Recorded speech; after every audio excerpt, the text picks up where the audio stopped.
बिहार की राजनीति कब गर्मा जाए ये कहा नहीं जा सकता। आज एक ऐसी खबर आई जिसने सबको चौंका दिया। जनता दल यूनाइटेड के सीनियर नेता केसी त्यागी ने राष्ट्रीय प्रवक्ता के पद से इस्तीफा दे दिया। जैसे ये खबर आई, तमाम राजनीतिक पार्टियों में हलचल तेज हो गई। पार्टी ने उनकी जगह राजीव रंजन को राष्ट्रीय प्रवक्ता की जिम्मेदारी सौंपी है। समाजवादी आंदोलन से जुड़े रहे केसी त्यागी जेडीयू और नीतीश कुमार के लिए अहम माने जाते रहे। इसका अंदाजा इसी बात से लगाया जा सकता है कि शरद यादव से लेकर लल्लन सिंह तक जेडीयू का अध्यक्ष कोई भी रहा हो, केसी त्यागी को हमेशा से ही कोर टीम में शामिल किया जाता रहा है। अब सवाल बनता है कि केसी त्यागी को राष्ट्रीय प्रवक्ता के पद से इस्तीफा क्यों देना पड़ा। देखा जाए तो केसी त्यागी एक समय पर नीतीश कुमार से भी बड़े नेता हुआ करते थे, लेकिन फिर ऐसा क्या हुआ कि उन्हें नीतीश के नीचे काम करना पड़ा।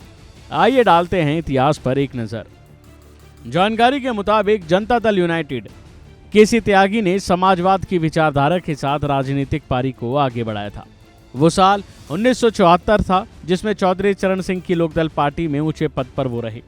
साल 1989 में लोकसभा के सांसद बने, लेकिन 16 महीने बाद इसे भंग कर दिया गया।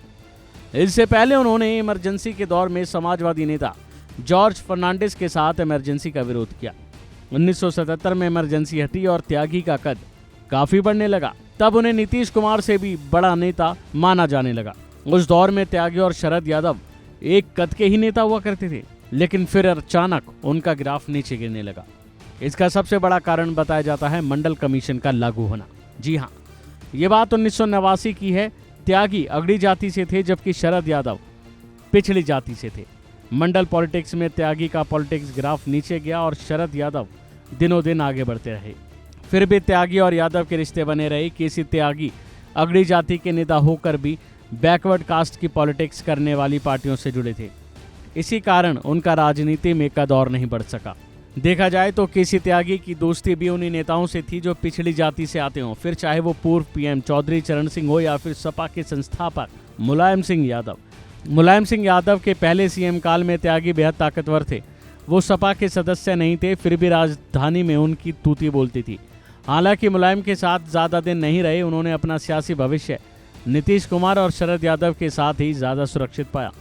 बताया जाता है कि केसी त्यागी का राजनीतिक कद और बढ़ सकता था, लेकिन वो बैकवर्ड कास्ट की पॉलिटिक्स में अनफिट बैठे, इसलिए वो मात्र 2 बार सदन में पहुंच पाए।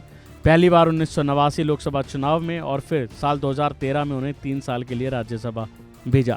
सरकार में उनके पास कभी बड़े पद नहीं रहे, लेकिन संगठन में उनकी एक अलग ही जगह बनी रही।